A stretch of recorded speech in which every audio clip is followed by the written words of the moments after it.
Well, Sandra, I got to say hello to you. I know I didn't see you yesterday, and I'm not going to see you long for today either. So we'll make it quick. Hello to you. Sorry you couldn't Hello. join us yesterday. Yeah, I'm still not doing. I thought I was doing better, then I made a mistake. So, so anyway, I'm here for a few minutes. But it's good to see you. Good to meet you. Nice to meet you too. All right, Vicky, do you know if you've got others that are have planned to come in? I don't know. I would go Okay, ahead and get started, Alan. okay. We don't. I don't know that I have any new updates since last week on on the program as far as some of the stuff we've been doing. I think for now we're just, for the most part, we're just working through trying to get all the innovators together. You know, we've got Bijo is back. He may or may not show up today. I don't know if you guys will see him, but we're trying to trying to make sure that that we got 20 to 30 in the um, for the pitches anyway. So I think for now we're just, it's really getting all you guys trained and everything up to speed, and then also getting the information over to our tech scouts. So we're just in that part of collecting the next batch of the innovators to get them where we can get the next group set up. Vicky, is there anything else you can think of? Just to let everyone know that um, I've gone through and looked through the OneDrive folders. If, as a reminder, make sure on those documents that you believe are in their final state that you put the word final at the end of the file name so that I know that that's your final document, i.e. your bluff statement or your quad chart. Quad chart deadline is Friday for you to have those completed. Um, for some, I've got all of the draft quad charts completed now, and for some, if I haven't got them in your OneDrive folder, when I know that your bluff statement is done, I'll get that out there. And I'm working on the info papers as the next document for everyone. And we're still working on getting an agreement for the host hotel. So I don't have anything firm on that yet. And I guess that's about it. Okay. And I'll hopefully I can have some more information on that by Thursday. Okay. All right. I think Bill's going to take over the training today. I'm going to step out. And anyway, so it's good seeing you guys, and turn it over to you, Bill. Actually, I thought Vicky was going to be opening here. Just for everybody, I'm going to go ahead and share my screen and just again walk through the website really quick. Can everyone see that? Okay.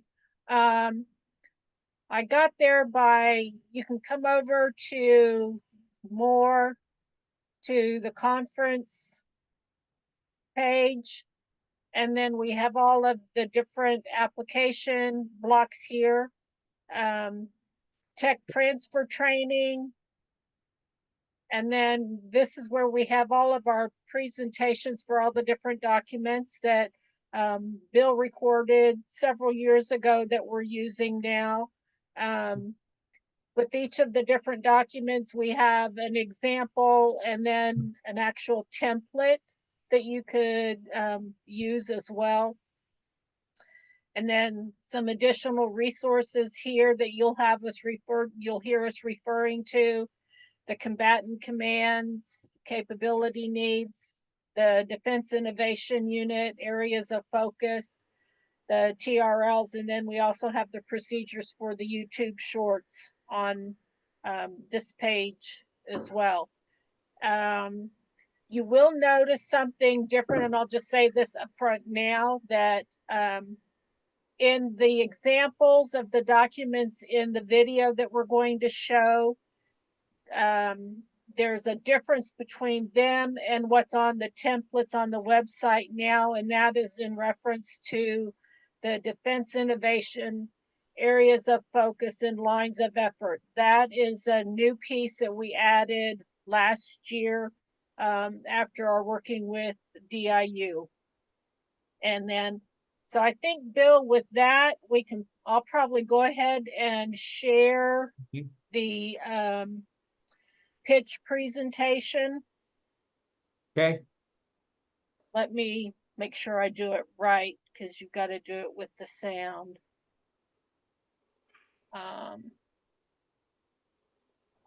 Well, let's just try it this way. And you all just tell me if you can hear it.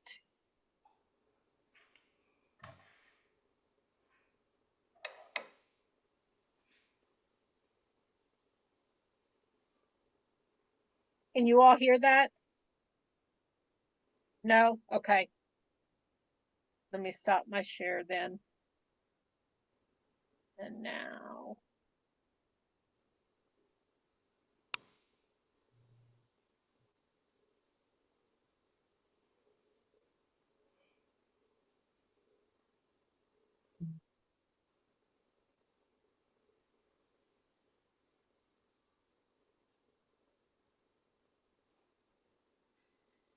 Talking about your pitch.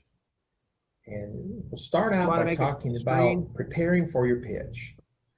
We're going to be sending you a draft pitch deck, which is actually Vicky, do you based wanna make that on the full quad screen? chart. What? you want to increase the screen size on it? Yeah. There you go. Thanks.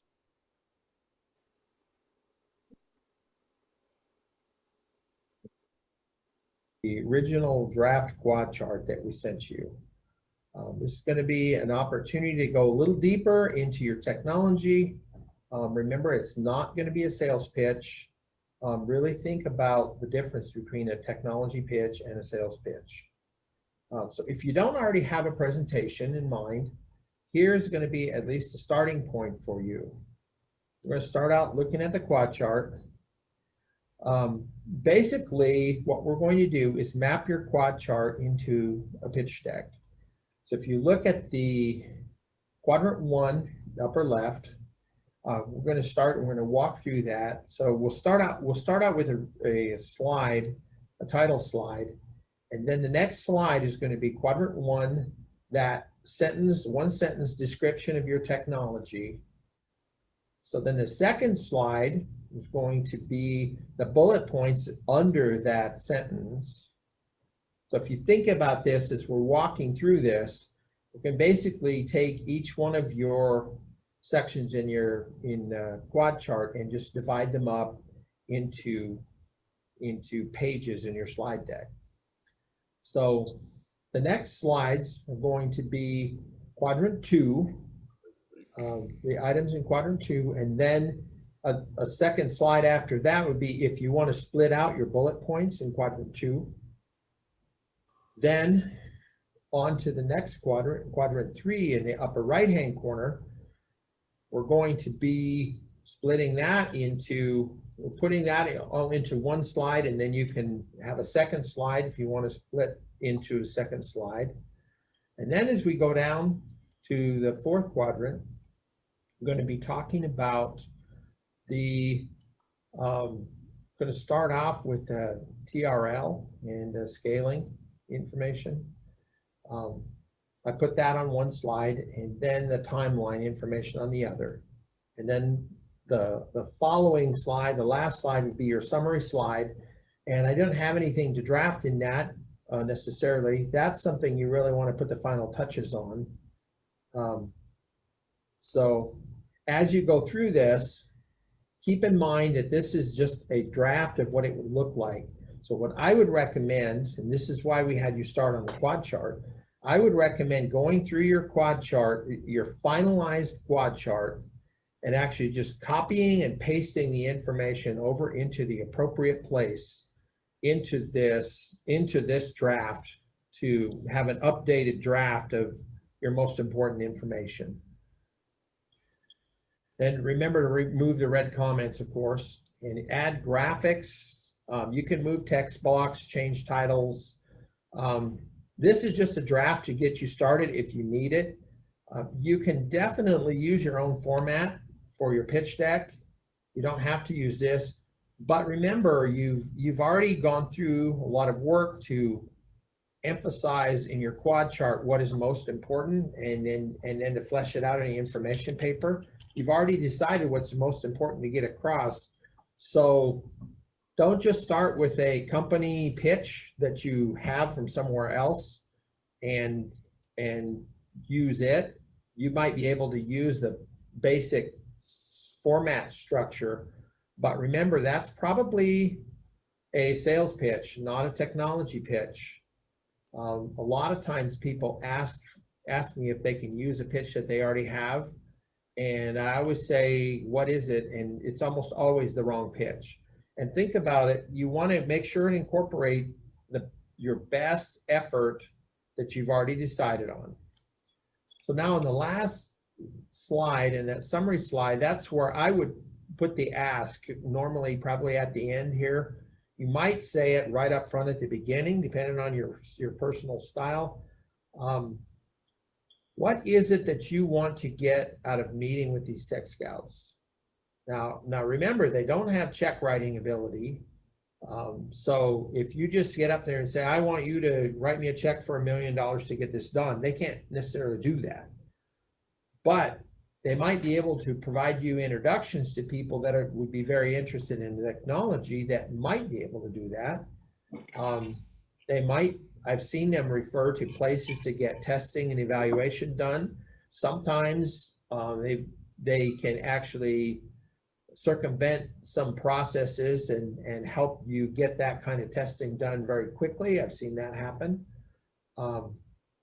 General feedback, ideas where you might pursue different places in the military that you should be talking to. So those are the kinds of things that you want to have in your ask, and be very upfront about it. One thing that I would emphasize is in your pitch, right at the beginning, if you have served in the military, I would encourage you to say that. You don't have to dwell on it. You can say, hi, I'm so-and-so. I'm CEO of such and such a company, and I'm also a former Marine or whatever. That connects with the Tech Scouts as well. And a lot of times they will say, thank you for your service right then. It might open up a conversation later on with them at some kind of a networking session. Say, hey, you said you were in the Marines, what general area were you in, or something like that. So I would definitely consider saying that, or maybe just one or two sentences about what you were doing. Now, as a suggestion, I would say you want to make sure that you get done in your allotted time window with your pitch, so you have time for Q&A. But here's a suggestion for you. If you want to have some additional slides after that summary slide, that you've actually planned, anticipated questions that might be asked. You might be able to go into more detail. You maybe have a chart or two or in there that would go into further detail in case there's a question that comes up. Remember, you got a short time window, so you can't cover everything you would like to. But if somebody asks you a specific question, and instead of saying, wow, I wish I had a chart for this, I can say, well, hey, let me just flip down here a second and we'll talk about that. I wondered if somebody might want to know more. Also, just if there's a lull in the Q&A time, I would maybe pick something that you could go deeper into some aspect of it, or an example of an application. Having some of those prepared slides like that, even if it's just a couple of them, it really makes you look professional and prepared when questions come up, that you are ready to field them and you've anticipated them. And you can just say, I didn't go into that detail for my presentation, because I didn't go into that much detail unless I thought I would if somebody brought the question up. So now we're going to talk about areas of focus.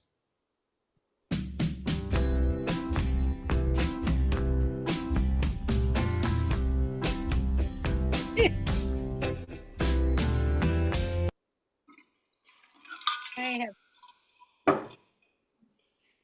no idea.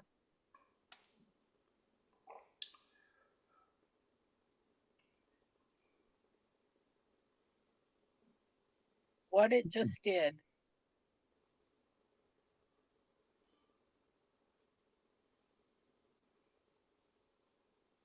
I think that's just an added video before. That's the next one, Vicky. Wow. Huh? That's the point of contact. Yeah, video. I see what I've done. Just, Now we'll cover the point of contact document. This document let summarizes me your just title and bluff. stop.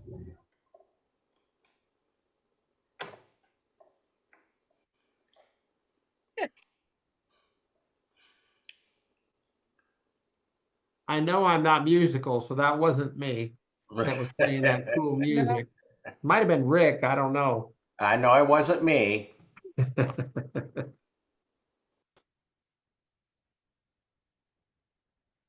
At least now I know who to file my taxes with, so.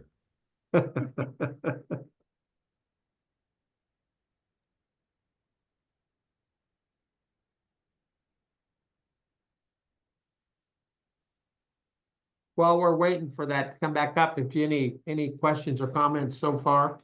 Are you all not seeing it? No? Oh, heavens. I know I haven't really been attending training lately, but my wife has been sick and I've kind of, it's a little hard for me to get into it with work. So I apologize for not being in for like the last 3 or 4 weeks. I'm That's trying fine. to kind of balance everything. Well, the training that we've been doing is summarized on that website that Vicky showed.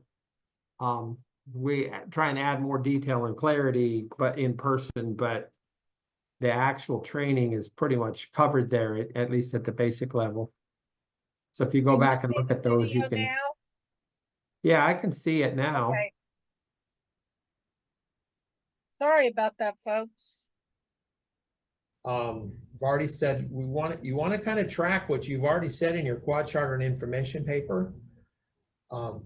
Emphasizing the technology, not the company. Emphasize how it can help the warfighter. And this is very important. This isn't just, hey, this would be a really neat civilian product.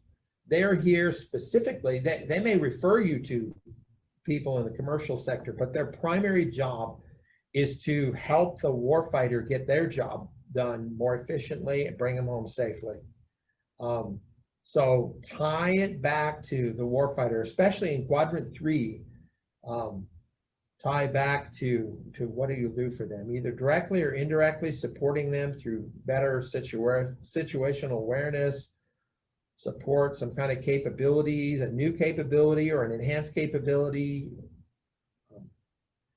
Focus on what it can do, not a detailed explanation of how it works. Don't get down in the weeds of all the details of how it works, just that it works. Here's what it does.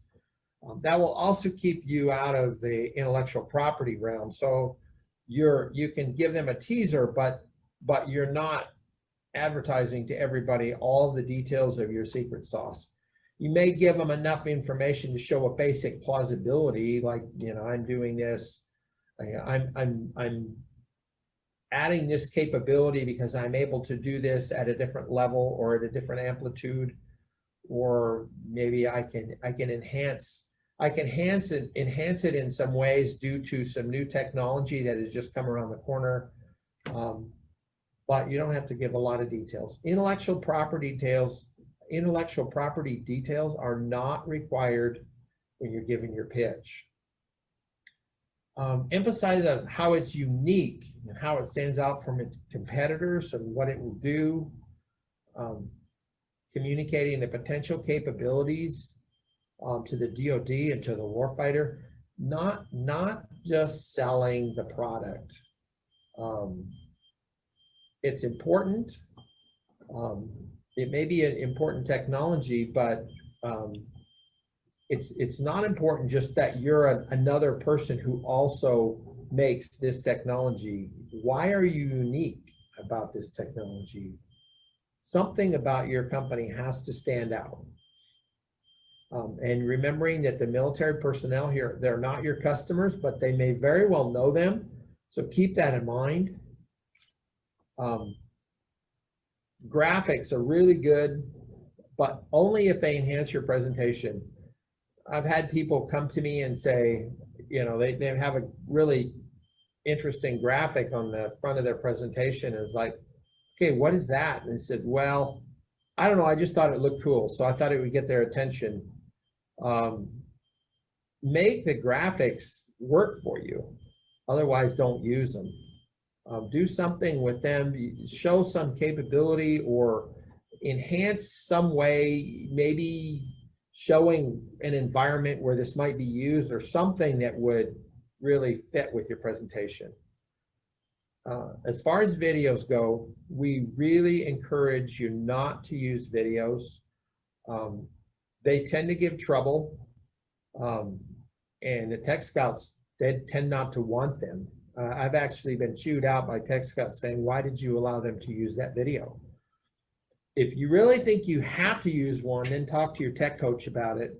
But a lot of times what people do when they're working with a video is they'll cue their whole talk off the video, and then since we're doing this, you know, some of these conferences remotely, on a remote conference, it may not be as much of a problem because you're running your own computer.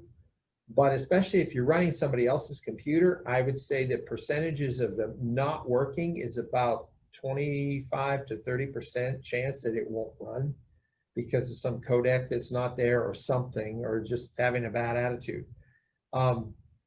And a lot of times people cue their talk off of that, and then when the video doesn't run, it makes them lose their whole track of their presentation. So if you do end up using a video, click on it once. If it doesn't run, go on and be ready to go on. Assume that it won't run because it might not.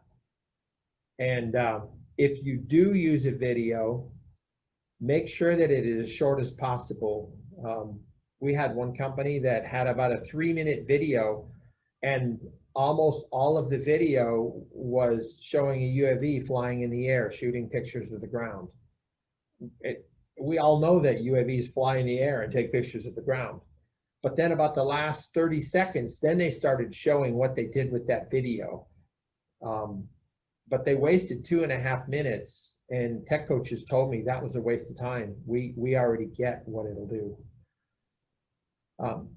I would just point out one common question that comes up time and time again. So be ready for it. Is this made in America? Or what plans do you have to bring this back to America to be manufactured? Because if the military is going to use it, they're going to require that, except in maybe in very, very unique circumstances. So now we're going to talk about the presentation flow and getting ready for the presentation after you've got your pitch deck pretty much done. First of all, I would say practice pitches are very helpful. Please sign up and get practice pitch help.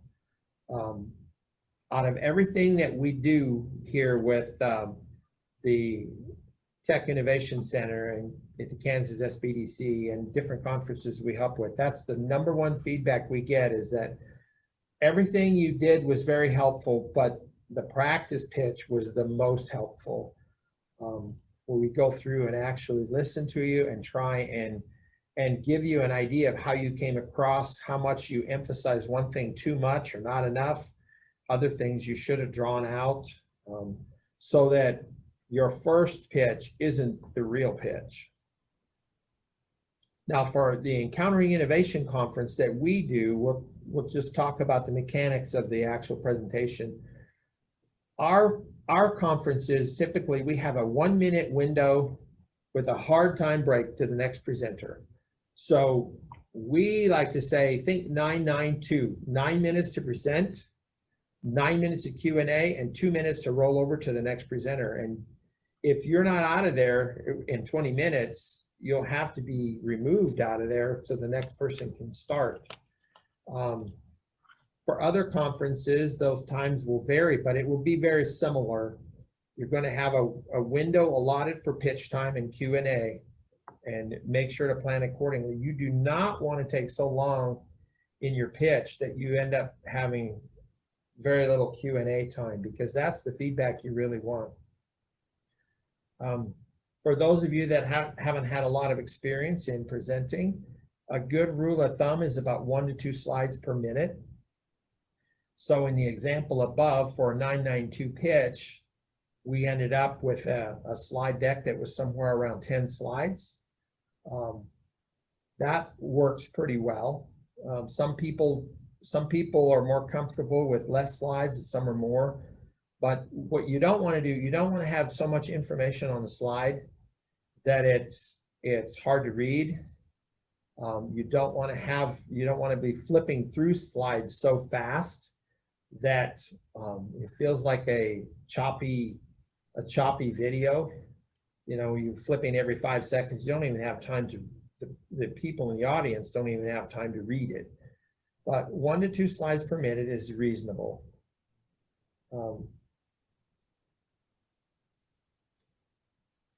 Some events that we support actually go into another room right after your presentation with your tech coach, and then we review feedback steps, and we determine the next things that you should be doing for getting ready to move on. Sometimes it might be a phone call that needs to be made. Sometimes it might be editing documents. Sometimes after you pitch, the tech scouts will specifically say, I want your quad chart, the information paper, and your presentation. And actually what they call that a KIP, quad chart, information paper, and pitch deck, basically. And then the bluff, and then we'll talk about a POC document. So when they say, I want your KIP B POC, that means a specific set of documents that you should understand, you should already have ready. So that will be helpful. And sometimes they will say, I want those things, but before you send them to me, I want you to update them. That is so that they can actually refer to specific things in there that they know will most likely that they know will probably get attention by somebody that will be interested. So they want to emphasize a point. Sometimes it will actually say, I want you to make a separate set of documents for that technology that we talked about during our Q&A session, because there's a specific application I want you to target. When they ask you for that, they're already thinking of where they want to socialize it to. So don't be offended if they ask you to generate a second set of documents. That's actually a very good thing. Final thoughts. This is going to be a friendly audience, and they want to collaborate with you and share ideas with you.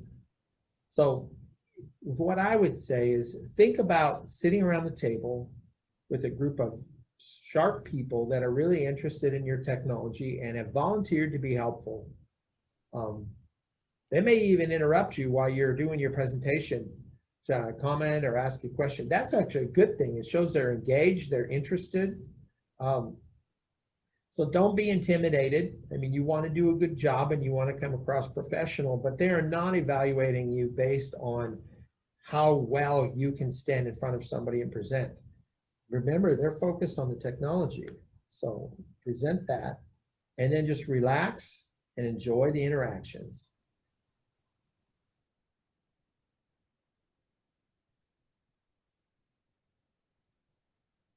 Okay. Any questions or comments? have a couple things I'd like to point out, but I'll give you a chance first. I would just say oh, Jerry, yes. Yeah, sorry. Yeah, thanks for the presentations always, Bill. On the slide decks themselves, on each slide, the traditional rule is 5 by 5, right? Do you have any advice to our participants? How wordy should they be? Well, here's a couple things to remember. Number one, if there's too many words on it, people don't want to read it. I mean, I find I have a hard time reading a slide deck that's got too many words on it.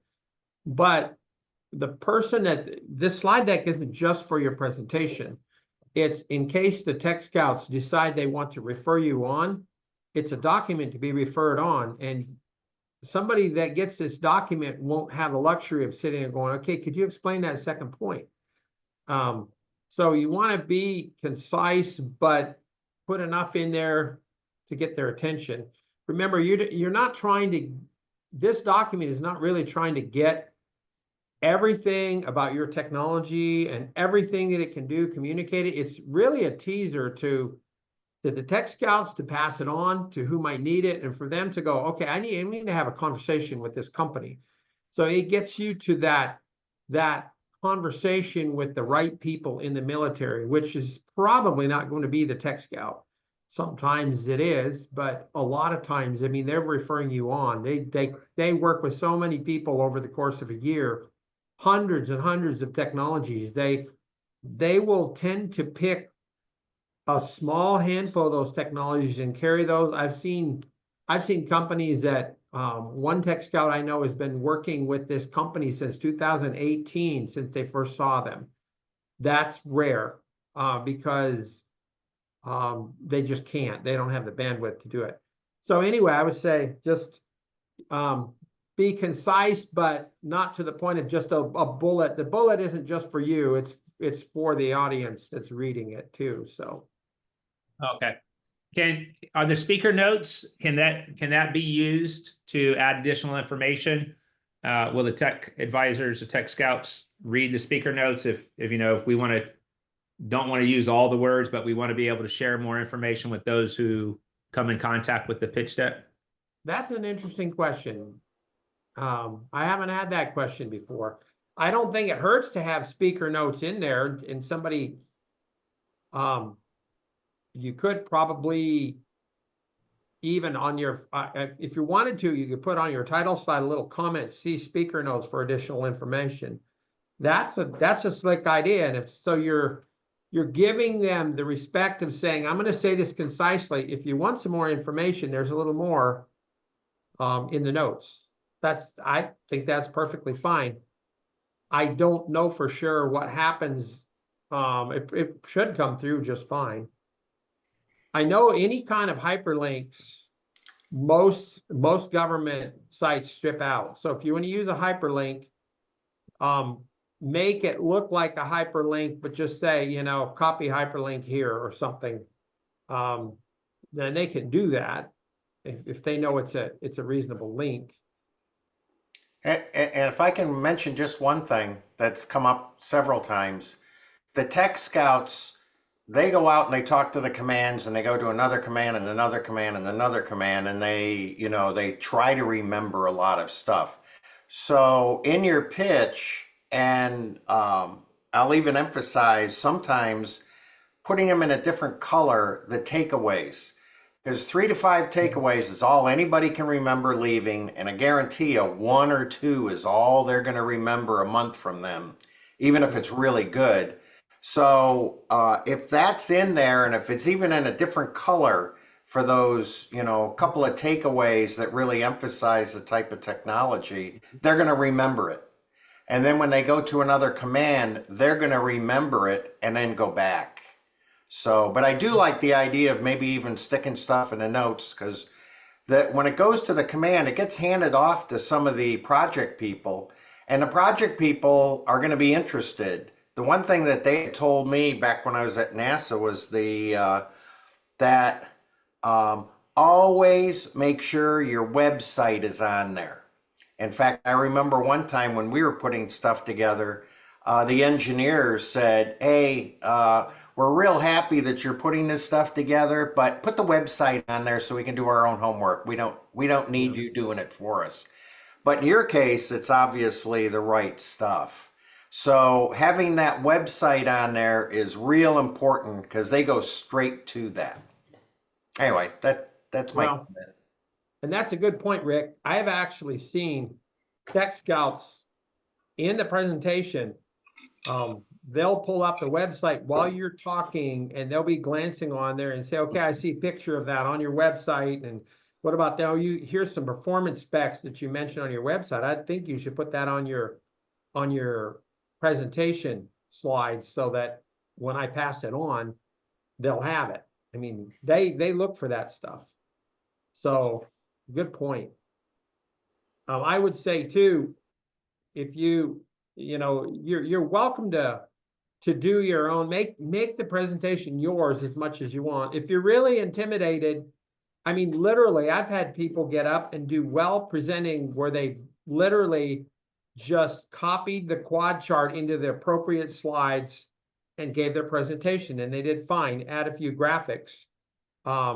It's a lot nicer if you can change backgrounds and dress it up and use different fonts and stuff.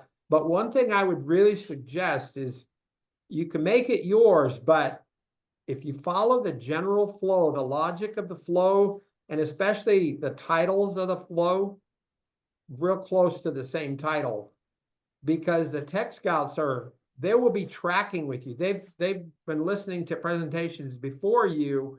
And so when you get up and you start, in their mind, they're walking down. They already know they're going to see what TRL, they're going to see these things later in your presentation. So they're not thinking, boy, I wonder where that is, or, but somebody that gets up there and says, they decide they're going to do their own thing and they have this really cool presentation, but the Tech Scouts are you can see they're trying to track and the rails aren't there to track with. So I think if you follow the general flow, it really works a lot better. And then another thing that if you have something that's unique that the competition really doesn't have, or there isn't much competition out there for it, that's a good thing to toss in because that really gets their attention. The one that always got me was they had a drone and they showed a picture of the drone and they said, well, it's got so many hours and everything like that. And then they said, oh, and in addition, it dives underwater and it can go for like a half an hour underwater down to about 50 feet and shoot pictures. And that to me was, hey, that's kind of unique. I haven't heard of that one before. So if you have something that's kind of unique, or it's something that, you think you're better than the competition, that's something that they will remember. And along with that, when you include graphics, even on your quad chart, or especially in your presentation, you can put graphics in there. I mean, you can add a whole page with nothing but a graphic to explain your point, or just put a few bullet points on it. Like, for instance, that drone technology, if I was doing that, I would, using your example, I would put two pictures, one of it flying and then another one of it underwater. Yeah. You see that second picture and you go, okay, that sticks in your mind. You don't see, quadcopters and DJI drones driving around underwater. And we've had it happen where Tech Scouts have actually called us and said, I need to know that company they presented about 2 years ago, have no idea who they were, but they had this picture and they described the picture. And you go back and look, oh, that was so-and-so. Yeah, that was the company. Can you send me their contact information? I need it. So the pictures can be a big deal. And I think, and just keeping coming with that point that as soon as you start making it feel like you're trying to sell to them, I think that tends to shut down conversation more so. If you treat them like they are your customer and you are convincing them to buy, because they can't write, they're not check writers, so they can just look at you and go, hey, we can't do that. But if you have a technology pitch, and part of what you may ask is, even with your technology, we have this technology, we have this great technology, but we were wondering, here's 1 or 2 applications. We are wondering, are these worth pursuing? They may very well know who to pursue. So you can throw that out there and say, hey, we got this drone that, drives around underwater, but would it be helpful to have certain type of cameras or other sensors on there that we don't have on there, correct, at this point in time for specific applications, like for Navy SEALs or others? Those are fair questions. And that technology pitch tends to open the discussion because they love talking about technology, and especially technology that they need for the warfighter. And I think that point that was made right up front, if you've served in the military, any kind of military function, you don't need to go into it a lot. They may ask you about it, and that's fine. But just to say that says you have there's a certain amount of a sense of camaraderie with you if you have some sort of military experience.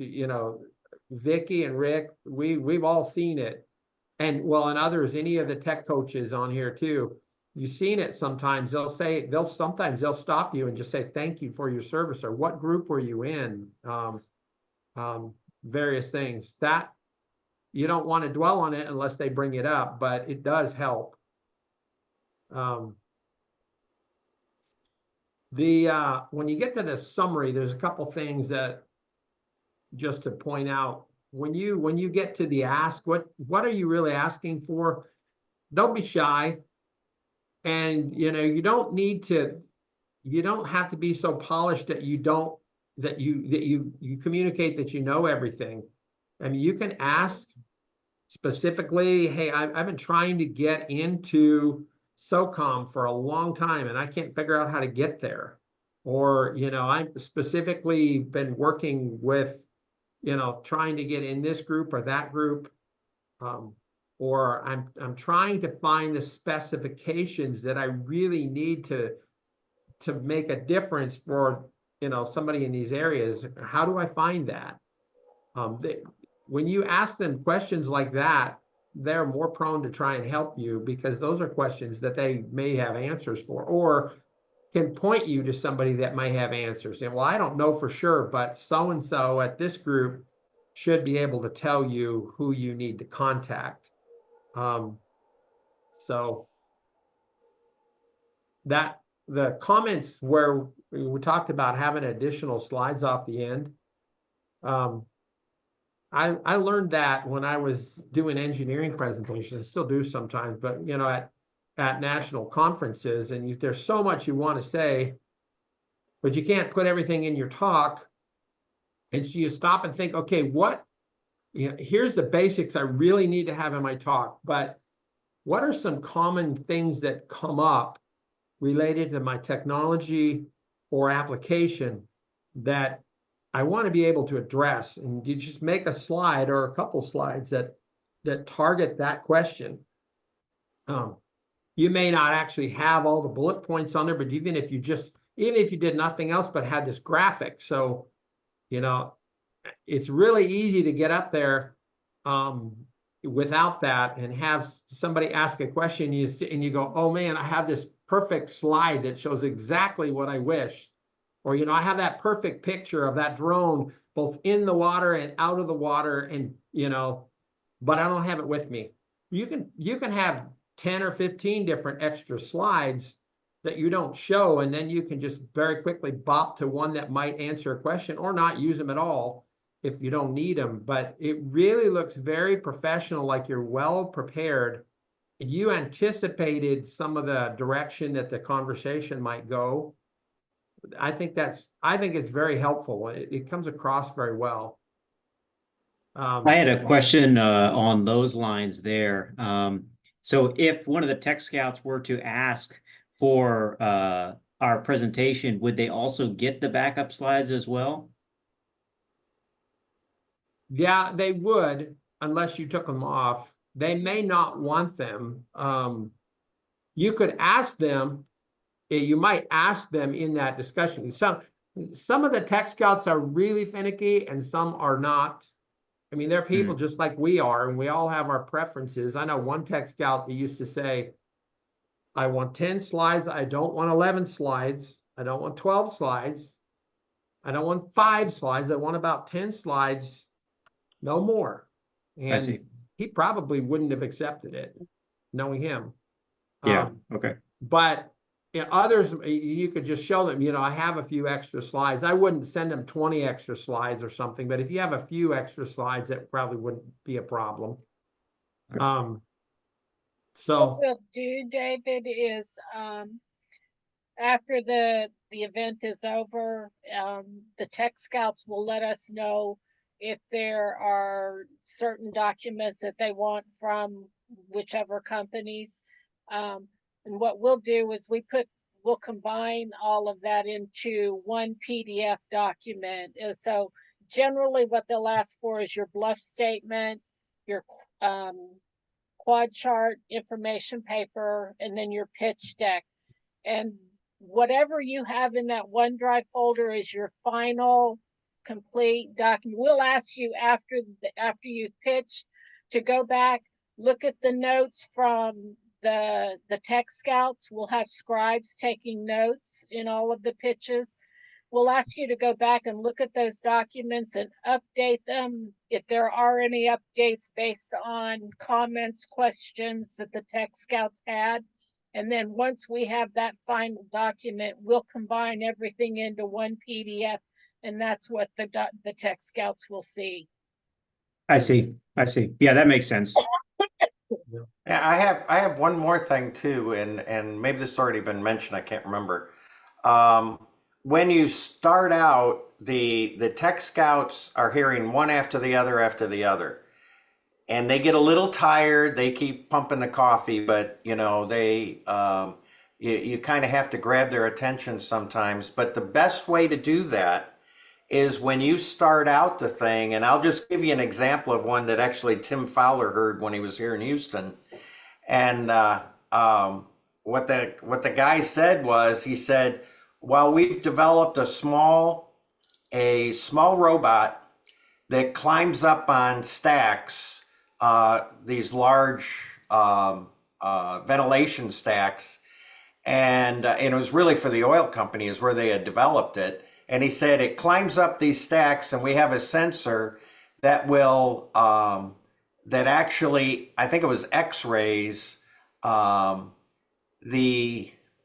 different welds to make sure there's no problem with any of the welds. And he probably said it a little bit better than I just said it, but it was like one sentence.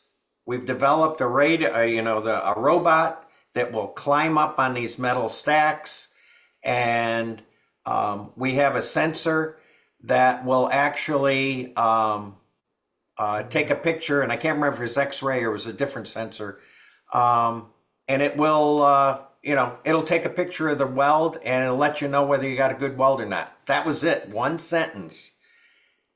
That's how you get their attention, because everything after that, they know exactly what they're listening for, and you'll grab their attention. Yeah, and I think that's really true. And as when you're giving your pitch, same as in the quad chart, think of the quadrant 1 information. You really want to stand out what is unique about your technology. Not, hey, we have another cool UAV that costs $10 less than a DJI. What is it that you offer that's unique? And then when you tie it back with your quadrant 3 information, tying it back to the warfighter, this is why the DoD should care. Always tying back to the warfighter. The commercial application for it can be helpful too, because if you're developing it for commercial will probably be the lower hanging fruit rather than the military. The military just doesn't move as fast as we wish it would. But if you're developing it and it's dual use, commercial and military, then the military knows, hey, we're not the only ones sustaining this technology. In fact, we may only be a minority buyer. Maybe they're going to sell it more commercially, but we can have access to it too. That means it's going to be updated, taken care of, and it's going to be cheaper for us. So that's important, but yeah, don't spend a lot of time talking about all your commercial stuff and leaving out the military side. You can say, hey, the fact that we're doing this commercially, this is going to get the TRL moving forward. We're going to get product to market, and you can have access to it to solve these problems in the military. Always coming back to that, helping their warfighter. One of the things that I would say, and this is counterintuitive for businesses, helping the warfighter do their job better is the primary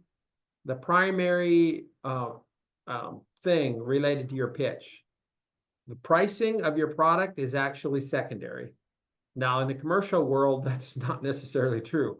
But in the military world, the number one thing they need is the capability. Then they want to get it for whatever they can get it for, and cheaper is better.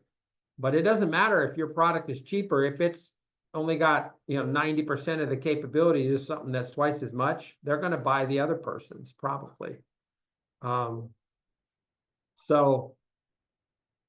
And a tip I was going to mention here on videos. I've seen over and over again when videos didn't run, even though we tell people not to do it. I mean, we're not, we're not the policemen of everything. In the end, it's your presentation, and we can let you do it. But I warn people, they're not going to like this. And I have literally been chewed out by some tech scouts that said, why did you allow this? You're not supposed to do this. But, if they get upset with me, you know what I do? I will, I don't mean to just throw somebody under the bus, but I will politely say, we told them on multiple occasions not to do that, and they chose to do what they wanted to do. I'm not going to let Encountering Innovation get a black eye because somebody didn't listen. And then they go, oh, one of those people. And then it actually gives you a black eye in some ways, because they say, that's one of these people that doesn't listen in general. I don't know. But if you have a short video, sometimes, a 10 or 15 or 20-second video is good. You click on it, it doesn't run, move on, because a lot of times you can click on it 100 times and it's still not going to run. And don't key your talk off of it in any way. Just know what you want to say and move on. If you click on it and it doesn't go, just move on.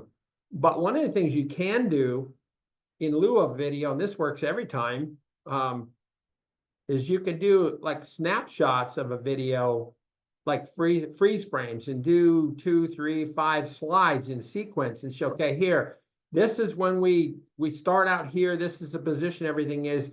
We had one company that had a locking nut that you could put a wrench on it, set it wherever it was supposed to be. You pull the wrench off and it's locked and it will not turn. You put a wrench back on it and it's unlocked and it keeps going. So they had about 3 or 4 slides in sequence. This is what it looks like. Normally, you can't turn it. We put a wrench on it. You can turn it. You pull the wrench off, it's locked. And that communicated, what could be. It could have been a video. I think they did have some video, but they also showed it that way. You could put both of them in there in case your video didn't run. But I would just encourage you to do something like that instead. And that's a slide, so it's going to run. If the rest of your PowerPoint works, it'll work.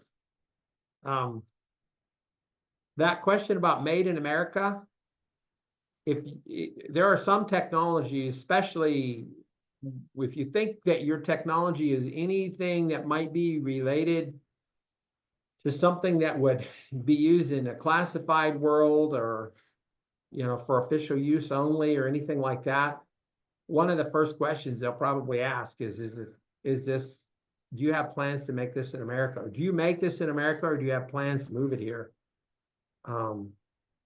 And be ready to answer that question. I had a company talk to me one time. He had a product that was made in England, and we were talking about it. And it has some good military applications. And but I said, have you ever thought about making this in America? He said, oh yeah, we've thought about it. We've talked about it. he said, why does that matter? And I told him, and he's like, oh, okay, I hadn't thought about that. And so I said, so I don't want you to just lie, but if you are thinking about that, then your answer to that question should be something at a minimum, it should be something like, we are in the initial stages of discussing how to move that to being manufactured in America. They had been talking about it. He was talking about getting some land in San Diego and trying to build it there. And that was the first question out of the first Tech Scout's mouth. And it was funny because that Tech Scout asked that question, and he paused and he looked at me almost with a glint in his eye, and he looked back at that Tech Scout and he said, we're in the initial stages of thinking about how to do that. And he told me afterwards, he said, I'm glad you told me that, because I didn't even think about that. I would have just glitched on that question. Sign up for practice pitches. Yeah, it really is true that out of everything we do, and we try to be as helpful as we can, but most people, they're so intimidated by pitching. Not everybody is, but a lot of people are. And a lot of people we work with, I don't know what the percentage would be, but a fair percentage are ones that have really never pitched like this before, ever. They don't get up and talk about their product in front of an audience. So it's good experience, and I guarantee you that you will change the way you pitch. If you do one practice pitch, you'll go, oh, I didn't like that transition, or I got to that slide and it just felt awkward. Well, change the slide or add another one in the middle. So that can be really helpful. And then just remember that 992 pitch And idea. I'll be getting that. What's that? Yeah, and I'll be getting that pitch schedule, that practice pitch schedule out to everyone. We have identified the dates and times.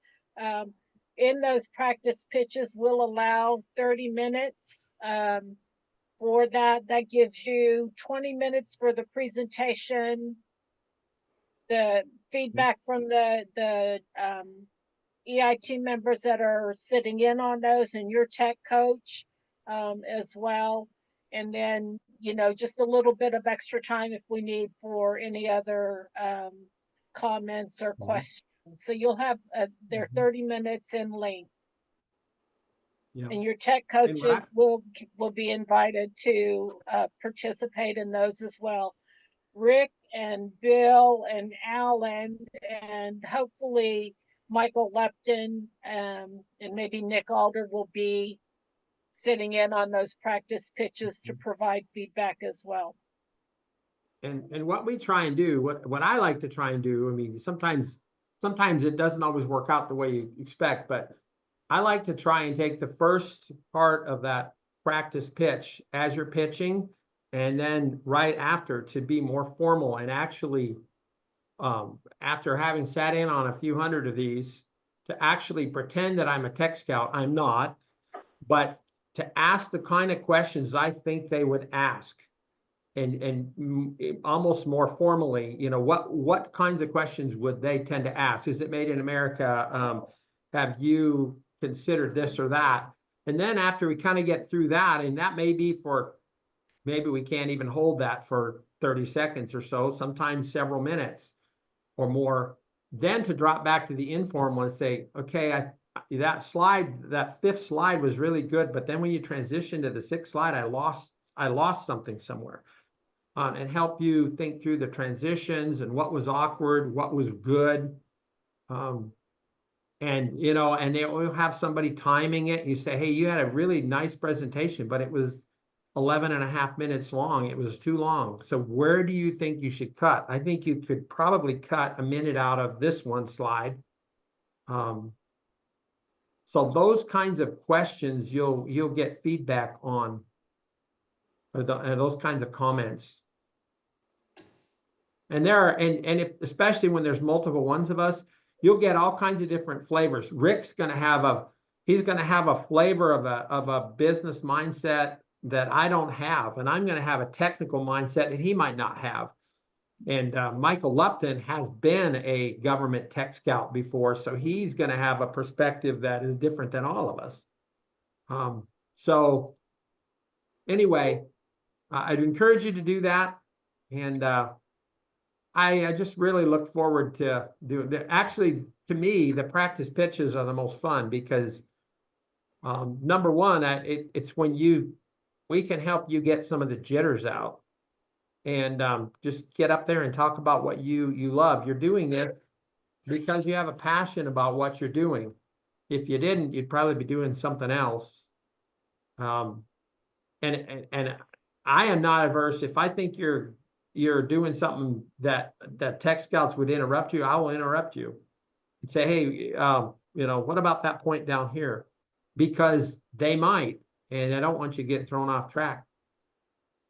We actually had one guy one time, it was one of the early years, and unfortunately, university professors are the hardest ones to deal with generally because they don't listen. They think they know everything.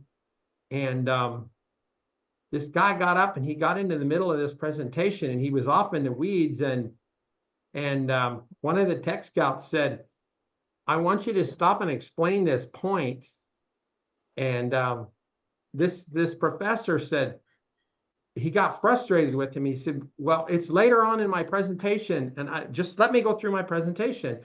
And he actually argued with the Tech Scout, and the Tech Scout said, no, I want you to explain it now, and made him explain it. And he was really frustrated and he took way too long. He didn't have hardly any time for discussion. And it's like, you wasted their time and your time because you didn't listen. He should have been excited that, when a Tech Scout interrupts you, they're not interrupting you to be a jerk. If they wanted to be a jerk, they could just sit there and let you waste your time doing your presentation and get you out of there. And let's get somebody more interesting in here. When they ask you a question, it's generally because they're interacting with your material and your technology, and that's what you want. So if you get interrupted 3 minutes into your presentation, you're already in collaboration time.